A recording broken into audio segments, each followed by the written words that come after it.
Marvel and DC are two of the biggest rivals in the history of pop culture. Everybody has a preference between the two, and the argument usually boils down to one side having better movies and the other having better comics.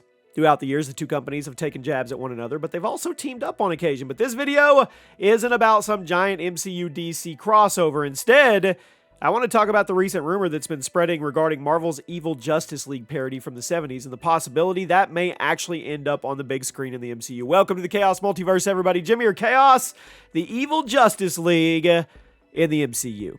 Make sure you guys drop a like, stick around for the entire video for all the information. And a lot of people have completely forgotten these characters even existed, but this little piece of Marvel history has been rediscovered recently, and there's some rumors going around that Marvel Studios has been taking a look. I mean, with the DC Universe being rebooted, gaining traction again, it looks like the MCU is going to have hopefully have some competition for the first time in forever. I hope so. So it would make perfect sense for Marvel to fire back across the bow with some kind of parody. But just how legitimate are the rumors, and what the heck is the Evil Justice League? Well, I'm going to discuss the history of the Forgotten Team and how they could actually end up fitting in the MCU in the near future. Let me know what you think of the rumor. Like I said, make sure you're subscribed, and here we go. So, the Evil Justice League are actually called the Squadron Supreme. They were conceived as a parody of the Justice League back in the early 70s as Marvel's Avengers comics was feeling the heat of competition from DC's Justice League. The Squadron, they debuted in issue 85 of the Avengers, which first released in 1971. The members changed a couple times, but they were always meant to resemble popular Justice League characters, but kind of in a mocking way.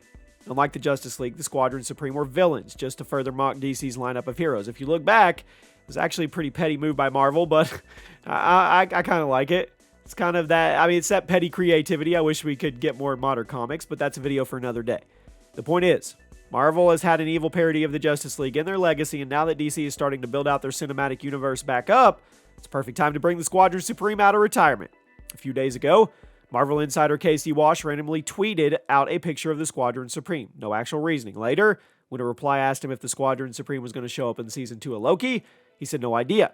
I'm hearing them for something else." Then somebody asked if they would be in Kang Dynasty, to which Walsh simply responded, "Nope." Later, Walsh tweeted out a picture of the Thunderbolts, again for no real reason, which seemed to suggest that the Squadron Supreme and the Thunderbolts references could be related. So cryptic. It didn't take long for people to put the pieces together, and remember that the Thunderbolts are coming to the MCU very, very soon, and the Squadron Supreme could serve as this perfect rival group that they could battle with. In fact, bare days before Casey started tweeting this, David Harbour, the guy who plays Red Guardian, stated he had learned more about the Thunderbolts movie plot, and he claimed it was going to drop a bomb on the MCU. So just a couple days after the Thunderbolts plot is confirmed to be finished, Marvel insiders start suggesting the Squadron Supreme and Thunderbolts are connected? Yeah. So, let's say Thunderbolts get a trailer. And in it, we see direct parodies of the core Justice League characters, while also bringing back some fan-favorite side characters from previous recent MCU projects. Thunderbolts is going to be the first time we see some of the new characters on the big screen, and it will be a direct continuation of both the Black Widow and the Falcon and the Winter Soldier plotlines. Right now, it's scheduled to release in theaters on July 26th of 2024 as part of Phase 5, meaning it will also take place after Captain America New World Order, which will likely contain some teasers for the Thunderbolts lineup. Now, it wasn't very long ago that the Squadron Supreme actually showed up in the comics. In fact, they showed up during a reimagining of the Secret Wars arc back in 2015, which is very suspicious when you consider where the current MCU plot is going.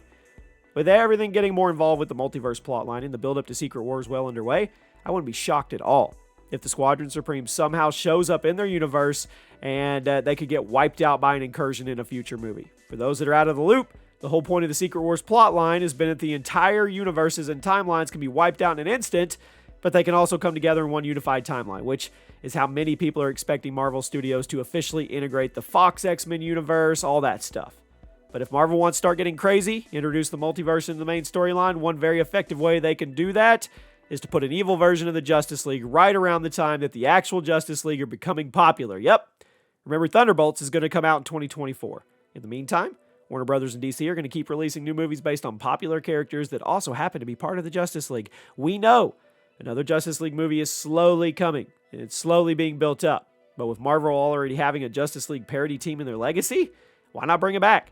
Marvel is still the bigger success at the box office right now, and they're likely going to hold on to that spot for at least a couple more years, but with ticket sales likely starting to go up, and everything's going to get hyped up, right? Then we get closer to Avengers 5. It could be big. A Justice League villain parody in the Thunderbolts movie could actually end up being pretty successful.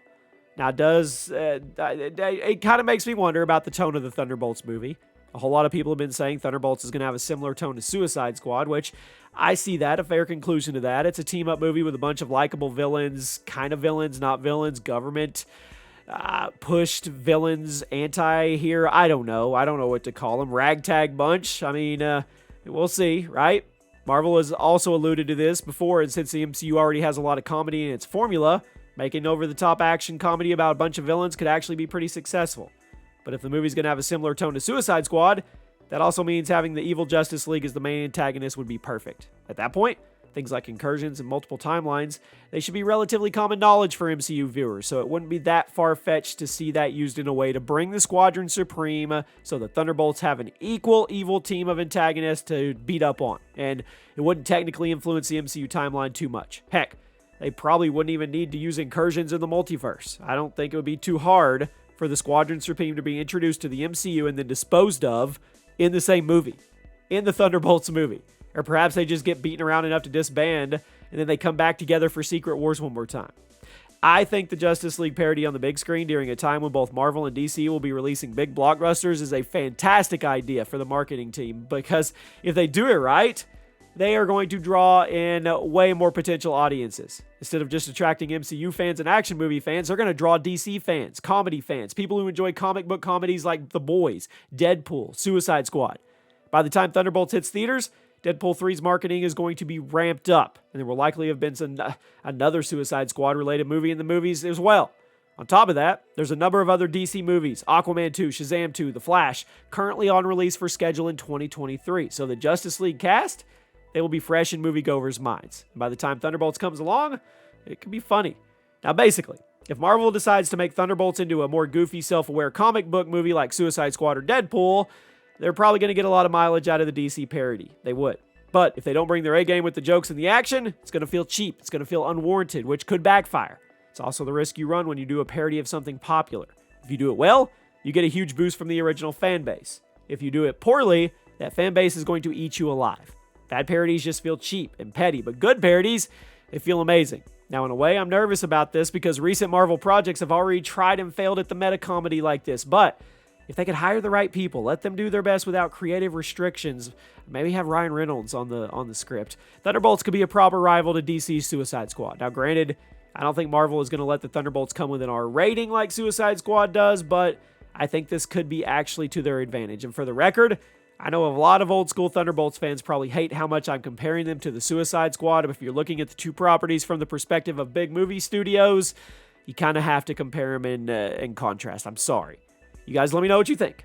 The Thunderbolts movie should be about, what do you think it should be about? Whether or not, do you think the Squadron Supreme should be the main antagonist? Do you think they should be involved at all? Let me know what you guys think, and I'll see you soon.